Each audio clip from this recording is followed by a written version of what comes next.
ಇವತ್ತು ರಸಮ್ ರೈಸ್ ಹೇಗೆ ಮಾಡೋದು ಅಂತ ತೋರಿಸ್ಕೊಡ್ತಾ ಇದ್ದೀನಿ. ಇದು ತುಂಬ ಸುಲಭ ಮಾಡ್ಕೊಳ್ಳೋದಕ್ಕೆ, ತುಂಬ ಟೇಸ್ಟಿಯಾಗೂ ಬರುತ್ತೆ.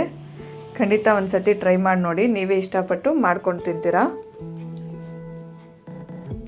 ಇದನ್ನು ಹೇಗೆ ಮಾಡೋದು ಅಂತ ನೋಡೋಣ ಬನ್ನಿ.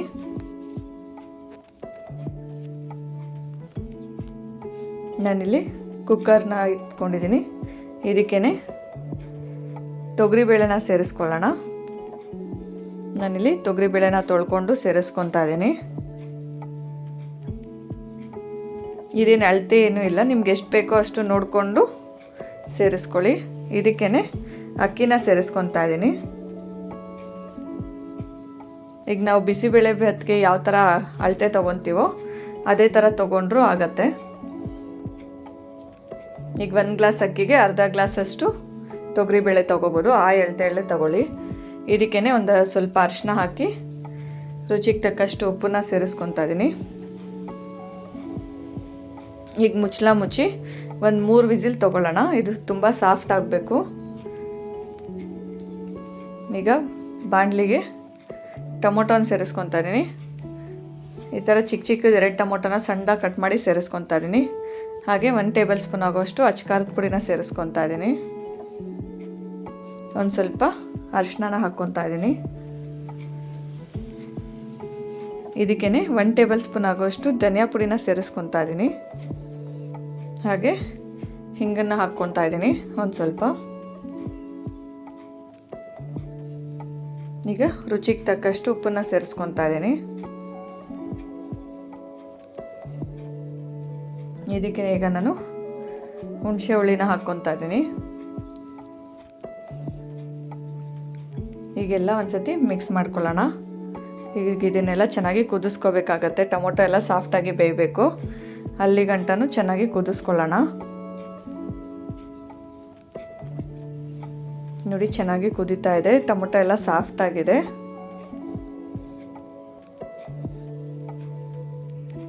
ಇದಕ್ಕೆ ಈಗ ನಾನು ಬಿಸಿನೀರ ಕಾಯಿಗೆ ಇಟ್ಕೊಂಡಿದ್ದೆ, ಅದನ್ನು ಸೇರಿಸ್ಕೊತಾ ಇದ್ದೀನಿ. ತಣ್ಣೀರು ಹಾಕೋಕೆ ಹೋಗಬೇಡಿ, ಬಿಸಿನೀರೇ ಕಾಯಿಸ್ಕೊಂಡು ನಿಮಗೆ ಯಾವ ಅದಕ್ಕೆ ಬೇಕೋ ಅದಕ್ಕೆ ಹಾಕ್ಕೊಳ್ಳಿ.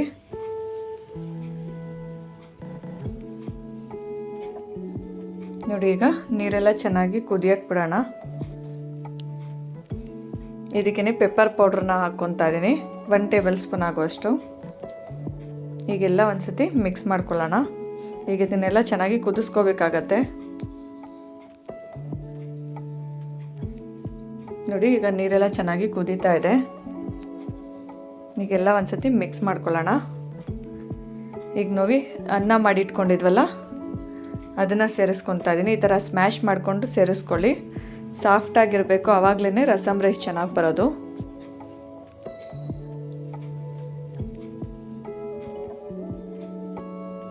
ನೋಡಿ, ಈಗ ನಾನು ಎಲ್ಲ ಸೇರಿಸ್ಕೊಂಡಿದ್ದೀನಿ. ಈಗ ಇದನ್ನು ಚೆನ್ನಾಗಿ ಮಿಕ್ಸ್ ಮಾಡ್ಕೊಳ್ಳೋಣ. ಗಂಟೆ ಇಲ್ದಿರಂಗೆ ನೀಟಾಗಿ ಈ ಥರ ಮಿಕ್ಸ್ ಮಾಡ್ಕೋಬೇಕು. ಸ್ಮ್ಯಾಶ್ ಮಾಡ್ಕೊಂಡು ಮಿಕ್ಸ್ ಮಾಡ್ಕೊಳ್ಳಿ, ಇಲ್ದಿದ್ರೆ ಅನ್ನನ ಹಂಗೆ ಉಳ್ದೋಗುತ್ತೆ. ಈಗ ನೋಡಿ, ಚೆನ್ನಾಗಿ ಕುದೀತಾ ಇದೆ. ಈಗೆಲ್ಲ ಒಂದ್ಸತಿ ಮಿಕ್ಸ್ ಮಾಡ್ಕೊಳ್ಳೋಣ. ಇದೊಂದು 5 ನಿಮಿಷಗಳ ಕಾಲ ಚೆನ್ನಾಗಿ ಕುದಿಸ್ಕೋಬೇಕು. ಅನ್ನ, ಬೇಳೆ ಮತ್ತು ನೀರೆಲ್ಲ ಚೆನ್ನಾಗಿ ಹೊಂದ್ಕೊಳ್ಳೋ ರೀತಿಯಲ್ಲಿ ಚೆನ್ನಾಗಿ ಕುದಿಸ್ಕೋಬೇಕಾಗತ್ತೆ. ಈಗ ನೋಡಿ, ಕುದೀತಾ ಇದೆ. ಇಷ್ಟೊತ್ತಿಗೆ ಒಗ್ಗರಣೆಗೆ ಹಾಕ್ಕೊಳ್ಳೋಣ. ಇದಕ್ಕೆ ಒಂದು 3 ಟೇಬಲ್ ಸ್ಪೂನ್ ಆಗೋಷ್ಟು ತುಪ್ಪನ ಸೇರಿಸ್ಕೊತಾ ಇದ್ದೀನಿ. ನೋಡಿ, ತುಪ್ಪ ಕಾಯ್ತಾ ಇದೆ. ಇದಕ್ಕೇ ಒಂದು ಅರ್ಧ ಟೇಬಲ್ ಸ್ಪೂನ್ ಆಗೋಷ್ಟು ಸಾಸಿವೆನ ಹಾಕ್ಕೊತಾ ಇದ್ದೀನಿ. ಸಾಸಿವೆ ಸಿಡಿಬೇಕು.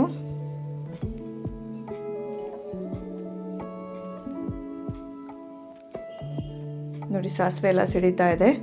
ಈಗ ನಾನು ಜೀರಿಗೆನ ಸೇರಿಸ್ಕೊತಾ ಇದ್ದೀನಿ, ಒಂದು ಅರ್ಧ ಟೇಬಲ್ ಸ್ಪೂನ್ ಆಗೋಷ್ಟು. ಹಾಗೆ ಒಂದು ಸ್ವಲ್ಪ ಹಿಂಗನ್ನು ಹಾಕ್ಕೊತಾ ಇದ್ದೀನಿ. ಇದಕ್ಕೇ ಕರಿಬೇವನ್ನ ಹಾಕ್ಕೊತಾ ಇದ್ದೀನಿ ಒಂದು ಸ್ವಲ್ಪ. ಹಾಗೆ ಒಣಮೆಣ್ಸಿನ್ಕಾಯಿನ ಸೇರಿಸ್ಕೊತಾ ಇದ್ದೀನಿ. ಒಂದು 3-4 ಒಣಮೆಣ್ಸಿನ್ಕಾಯಿನ ಸೇರಿಸ್ಕೊಂಡಿದ್ದೀನಿ. ಈಗ ನಾವು ಈ ಒಗ್ಗರಣೆನ ಕುದೀತಾ ಇರೋ ಅನ್ನಕ್ಕೆ ಸೇರಿಸ್ಕೊಳ್ಳೋಣ. ನೋಡಿ, ಈಗ ಚೆನ್ನಾಗಿ ಕುದೀತಾ ಇದೆ. ಈಗೆಲ್ಲ ಒಂದ್ಸತಿ ಮಿಕ್ಸ್ ಮಾಡ್ಕೊಳ್ಳೋಣ. ನೋಡಿ, ಗಟ್ಟಿ ಆಗ್ತಾ ಬರ್ತಾ ಇದೆ. ಅದಕ್ಕೆ ನೀರು ಫಸ್ಟೇ ಜಾಸ್ತಿ ಹಾಕ್ಕೊಳ್ಳಿ, ಆಮೇಲೆ ಹಾಕ್ಕೊಳ್ಳೋಕೆ ಹೋಗಬೇಡಿ. ಈಗ ನಾವು ಒಗ್ಗರಣೆ ಹಾಕ್ಕೊಂಡಿದ್ವಲ್ಲ ಅದನ್ನು ಸೇರಿಸ್ಕೊತಾ ಇದ್ದೀನಿ. ನೀವು ಬೇಕಾದರೆ ಎಣ್ಣೆಯಲ್ಲೇ ಬೇಕಾದರೆ ಒಗ್ಗರಣೆ ಹಾಕ್ಕೋಬೋದು. ನಾನು ಇಲ್ಲಿ ಎಣ್ಣೆ ಹಾಕ್ಕೊಂಡಿಲ್ಲ, ತುಪ್ಪದಲ್ಲೇ ಒಗ್ಗರಣೆ ಹಾಕ್ಕೊಂಡಿದ್ದೀನಿ. ಆಗ ಟೇಸ್ಟೂ ಚೆನ್ನಾಗಿ ಬರುತ್ತೆ. ಈಗ ನೋಡಿ ಎಲ್ಲ ಒಂದು ಸತಿ ಮಿಕ್ಸ್ ಮಾಡ್ಕೊತಾ ಇದ್ದೀನಿ. ನೋಡಿದ್ರಲ್ಲ, ಇದು ತುಂಬ ಸುಲಭ ಮಾಡ್ಕೊಳ್ಳೋಕ್ಕೆ, ದಿಢೀರಾಗೂ ಮಾಡ್ಕೋಬೋದು. ಈಗ ಲಾಸ್ಟಲ್ಲಿ ಕೊತ್ತಂಬರಿನ ಹಾಕ್ಕೊತಾ ಇದ್ದೀನಿ.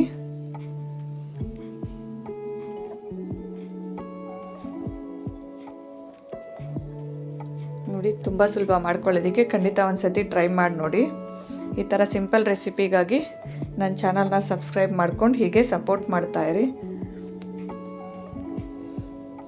ಈಗ ನೋಡಿ, ಇನ್ನೊಂದು ನಿಮಿಷಗಳ ಕಾಲ ಕುದಿಸ್ಕೊಂಡು ಆಫ್ ಮಾಡಿಕೊಂಡ್ರೆ ಸಾಕಾಗತ್ತೆ. ಈ ಅದಕ್ಕೆ ಬೆಂದರೆ ಸಾಕು.